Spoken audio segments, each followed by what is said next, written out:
ఒక చూపుతో నాలోనే పుట్టిందే,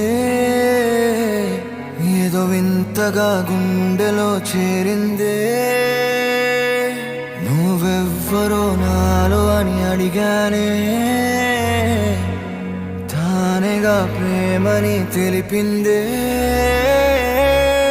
పరిచయం లేదని అడిగా ప్రేమంటే, కలిసాంగా ఇకపై మనమేగా అందే.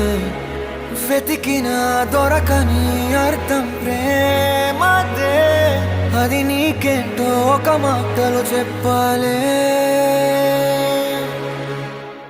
నువ్వుంటే చాలే.